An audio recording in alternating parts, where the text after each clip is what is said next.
Ladies, what pattern tells you he's not safe, but you stay anyway? Oh shit. What pattern tells you he's not safe, but you stay anyway? So for me, like I said earlier, it's when all he has to offer you is some dick, and a little bit of conversation. But other than that, usually it's like he gives and then he kind of tapers off and then uh you acknowledge it, you address it, and you like, what happened to the things that you were doing in the beginning? And he kind of does a little bit for a little while and then he'll taper off, and then it's just a cycle after that, and you stay because of that person that you met, and you're hoping that that person will come back, but he never does. And so you're just stuck in a cycle of just like dick and conversations. No effort, no nothing. You're just hoping to see a glimmer of like who he was in the beginning. It's toxic and I hate it. I would say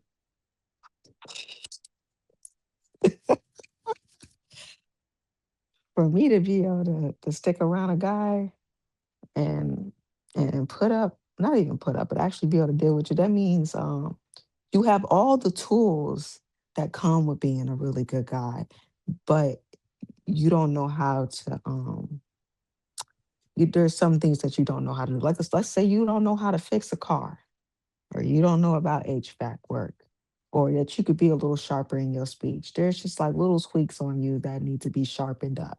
I can deal with that as long as you got the tools that can become. I can deal with. But if I see dirt, I can't do nothing with this. I can't see my future with you because all you're gonna do is let me down because you lack tools. Yeah, no, it's a cut.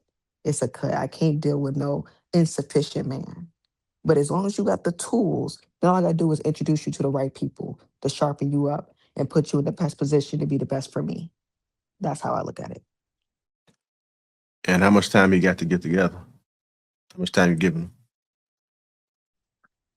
You're gonna have to have a conversation with my father. My father gonna let me know. Mm, okay. I agree with Savage because I end up staying in a marriage. And my daddy told me from the jump not to fool with him, but I didn't listen. I most definitely feel like just not being. I don't even want to talk about it, but I agree with Savage. With that, everything she said is it's hard to deal with a man that can't do like simple things like fix a tire on the side of the road. He can't fix a tire, like, and I still stuck by him, just thinking that like he'll progress, like okay, it's gonna get better, but not knowing like little things like that, it goes a long way. Where you have to ask other people to do things that you feel like the man would do in the house, like little things like that. It's hard to stay with a man like that. So I end up staying, but I wouldn't stay no more than I'd say like a year.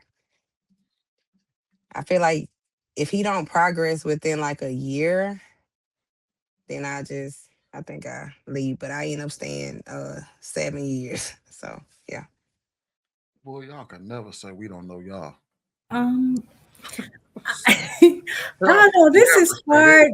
This is a very hard question because when I look back, again, that's why, like, a lot of times I always think of things in stages in life because I think the younger you are, the more toxic behaviors you have, right? Mm-hmm.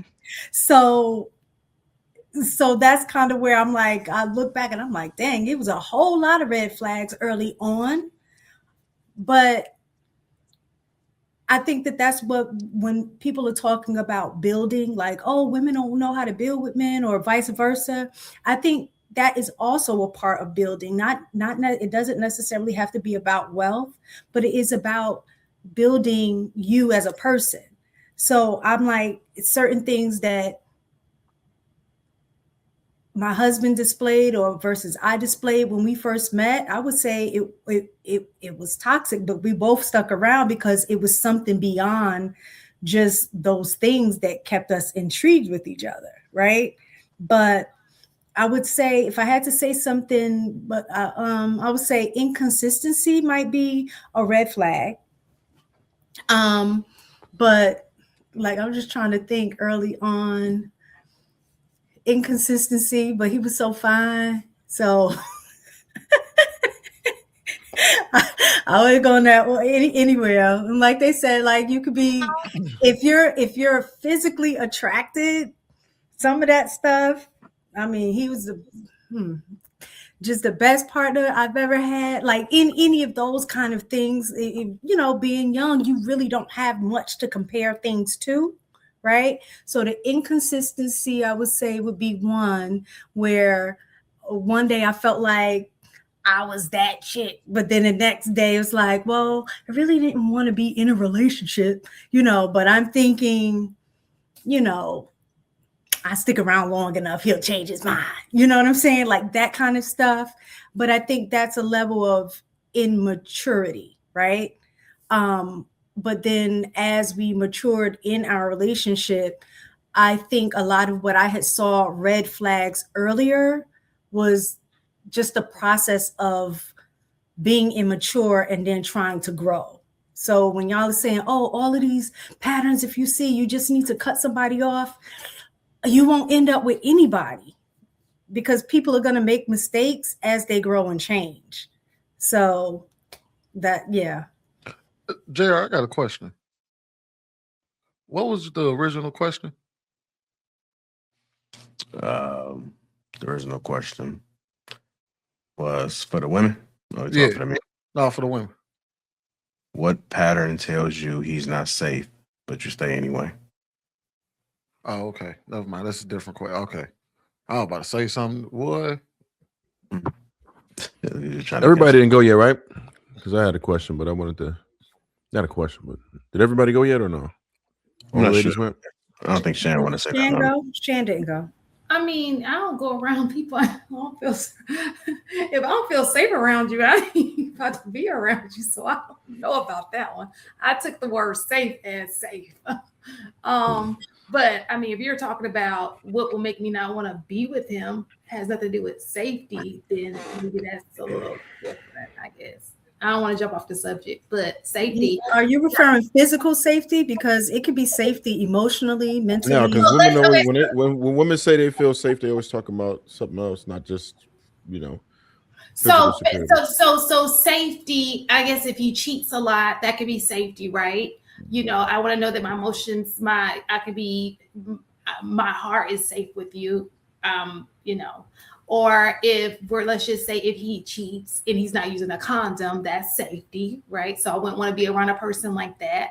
I would say if you're talking to him and you just don't understand what he's talking about, it's just not making any sense. And it's like happening all the time. Like you can't follow that person. I wouldn't feel safe in that situation, not to be with a person that I can't follow his lead because I don't even know if he knows where he's going. So I think that's for me. Only thing I can think of at this point. Bo, If real quick, you were talking thug life, I don't feel safe around that. Bo, real quick, you were talking about like pulling back, right? Basically. So I'll say that's one that I've been I guess that happens to a lot of us, but that to me is so dangerous because it's referred to as breadcrumbing, by the way, but there are people who use it as a strategy. It's not even like by mistake; it's intentional because of the way it alters women's behavior. If you're able to breadcrumb efficiently or effectively, then it's one of those things where it's living your mind rent free. It causes those crazy changes. It gives you a false sense of hope. It's pretty much diabolical. So whoever that was, they was a savage. Did you realize they were doing it intentionally at first or no? Like ladies, how many of your homegirls we just described? Not my homegirls, but every now and then I do drive past the projects to go to Walmart. There'll be a few of them over there. But They the girl always just gotta be lying. one. She is lying. She lying. She lying. She lying. You at bare minimum got 6 or 7 of them in your immediate family. I know. Oh yeah, I got some. damn. I got some If family. she Yeah. About If She she blood. wears straight, if bro. she wears Well, hold on. pajamas in public, she can't Who? be a wife. She Oh, wears yeah, that's pajamas all. in public. Yeah, See, She's not I wife didn't, you're right. material. I'm sorry. right. I didn't want to say Right. the pajamas and bonnet shit because Or slippers. Like, If you we wear talking slippers about- outside too. why you making fun of black Yeah, women? I didn't want to hear that Nah. shit again, so I just left it out. But Yeah, slippers, pajamas, bonnets, all that bullshit. Yep, robes. Yeah, none of that shit. hey, Let me I'm tell a- you this. Let me tell you Small this. road that they got a pinch in the front. Question. Look, that stuff is trickling. I went to the grocery store and saw some Indian kids in the grocery store with some pajamas on. I was like, what is I don't think that's ever been specific to black people. I see probably just as much white people do that. So White people, oh, and man, other white races people too. are Yeah. So that's, notorious for yeah. that shit. I'm just saying that's just the type of woman in general. Like they're disqualified off rip because that shit is crazy. That just lets me know how much you think about yourself and your presentation.